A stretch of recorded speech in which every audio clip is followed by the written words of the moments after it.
ci Bamba. ci Bamba après nga ñëw ci Assane Diao. Ok, d'accord. Il a des statistiques de pur serial killer. Ouais.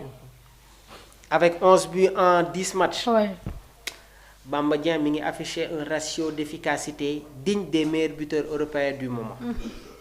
Ce n'est plus seulement une bonne passe, c'est une domination athlétique et technique. Ouais. Son doublé face à Auxerre prouve qu'il a trouvé cette confiance qui faisait sa force à l'Olympique de Marseille.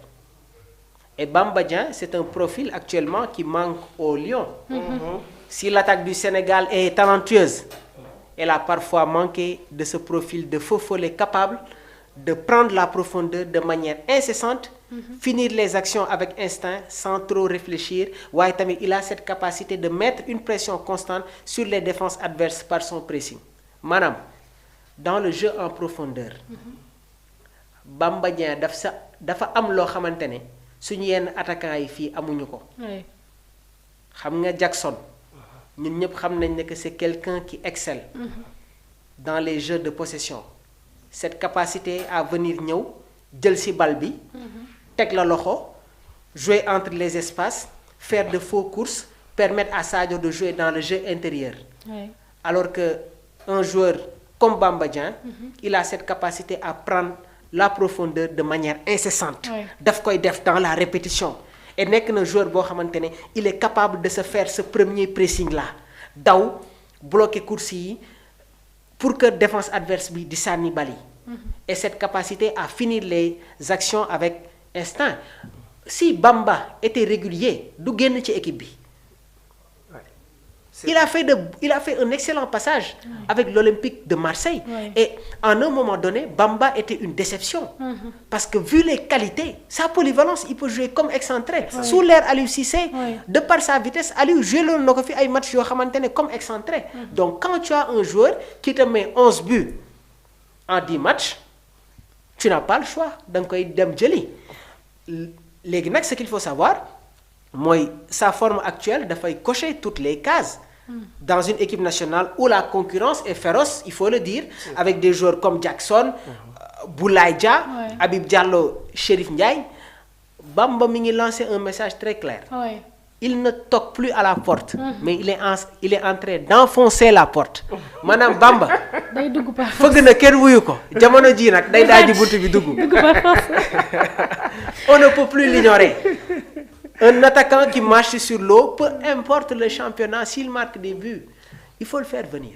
Bon, faut le dire parce que à un moment donné, beaucoup de Sénégalais wala beaucoup de personnes sax ñi nga xamante ne ay amateurs du football lañ. dañ doon wax ni Bamba Dieng dafa retiré wu, peut-être dafa dem en retraite. Il a appris beaucoup de choses. Ouais. Il a appris beaucoup de choses. Il a appris de ses erreurs. Cette équipe-là, pour jouer dans cette équipe, il faut être fort. Il faut être compétitif. Il faut être régulier. Il faut être régulier. Et je pense que nag loolu bokk na vraiment sur ses qualités et je pense qu'il va être dans la continuité. Assane Diao, un retour très important. Un retour qui va faire du bien au sélectionneur de l'équipe nationale du Sénégal, Pape Bouna Thiaw. Il y a une question sur Assane Diao foofu. waaw am naa fi question. waaw lan la. Mamour yaa ngi may tànc de dafa mel ni dama laa xaw a sonal. Mais bon juste j'aimerais savoir nan la ko ki nga xamante ne moo di Pape Thiaw nan lay utiliser ki nga xamante ne moo di Assane Diao. Comment Pape Thiaw compte faire utiliser Assane Diao dans son dispositif. Exact. xam nga ku muy bi muy nekk Betis Séville. dafa nekk joueur boo xamante ne il a démarré à jouer sur les côtés sur les couloirs. Mais seen entraîneur bi di Pellegrini, l'ancien entraîneur de Manchester City, dafay jouer avec un schéma 4-2-3-1. Maanaam 2 excentrés, un numéro 10, 2 pivots et un avant-centre. Mais duñu nekk ay excentrés purs, dañuy nekk plutôt des excentrés reconvertis en des milieux latéraux. Bi Assane Diao jógee Betis Séville dafa dem Como, entraîné par Cesc Fabregas. Bi muy ñëw Como, Patrick Courtonnet l'ancien attaquant passé par le Milan AC moom moo doon jouer comme avant-centre waaye Assane am na ay yenn match yoo xamante ne Crotone joué wul il s'est retrouvé comme avant-centre loolu polyvalence la de gaw ma ne que Pape Thiaw ci coupe du monde bi ñuy dem nii il va encore prendre ses 4 avant-centres parce que xam nga nee naa la Assane Diao su ci nekkee rek il fait partie des certitudes léegi xoolal ci équipe bi on a combien d'attaquants te Assane liñ koy gën a gis muy football mooy excentré gauche la foofu nag dafa am ku fa nekk mooy Sadio Mané. Ibrahima Mbaye il est plus performant quand il joue comme excentré gauche waaye li tax muy football sur le côté droite équipe Sénégal c'est parce que à gauche il y a Sadio Mané. Assane Diao su ma juumul match bu mu joué ci équipe bi il s'est retrouvé sur les 2 côtés il était dans une permutation. fan la ko Pape Thiaw di utiliser loo si ban registre il peut jouer comme avant-centre il peut jouer comme excentré droite mais excentré droite bi foofu noonu dafa xaw a saturé trop parce qu'on a Iliman on a Ismaïla Sarr léegi ci banc bi Cheikh Tidiane Sabali Ibrahima Mbaye nga nar si dolliwaat ki nga xamante ne mooy Assane Diao fais-moi le calcul on a Assane Diao non on a Sadio Mané on a Iliman Ndiaye Ismaïla Sarr Cheikh Tidiane Sabali Ibrahima Mbaye ça fait 5 excentrés plus les 4 attaquants ça fait 9 soo si dolliwee Assane Diao dolli si Bamba Dieng le jeune Soumaré bi nekk Havre buñ ko fàtte de Soumaré aussi il est mi ngi dugal ay but de donc cela veut dire que aujourd'hui li Pape Thiaw doon wax nag que des fois il ne dort pas dama koy dëggal tey non il fait face à des équations. donc mais on peut s'attendre à ce que comme liste bi nar a ñëw. mu ëpp 28 joueurs yi nga xamante ne convoqué woon nañu à la CAN. du ëpp mais ça va être une liste avec des retours entre guillemets avec de nouvelles têtes man je dirais sax peut-être avec une nouvelle tête parce que gëm naa ne Ilaay va faire son retour incha allahu rabbi.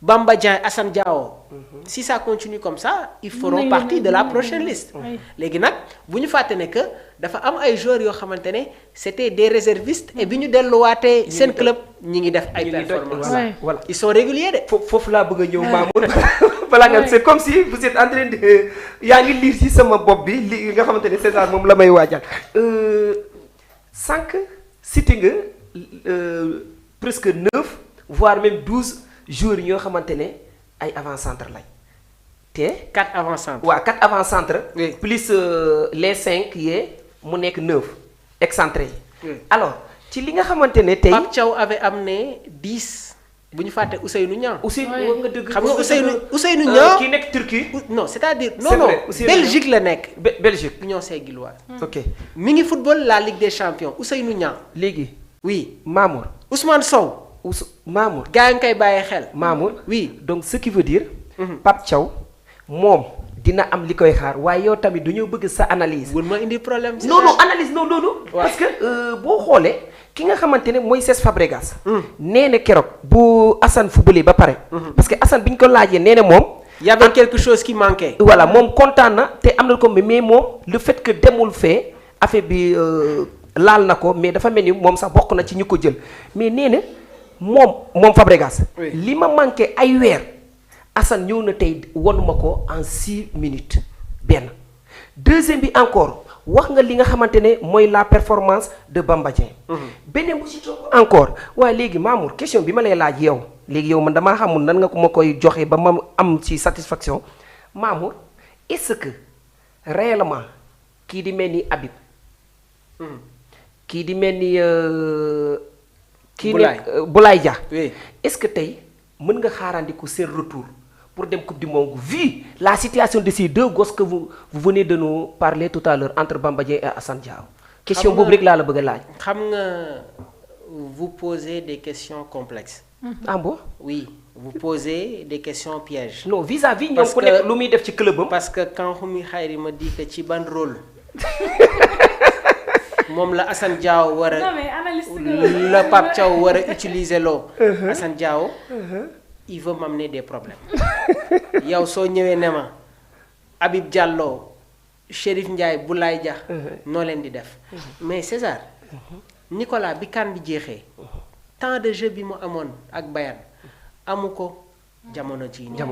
Chérif Ndiaye dugal na bi. Habib Diallo capitaine Metz il fait ses matchs mais fi ñu koy xaaree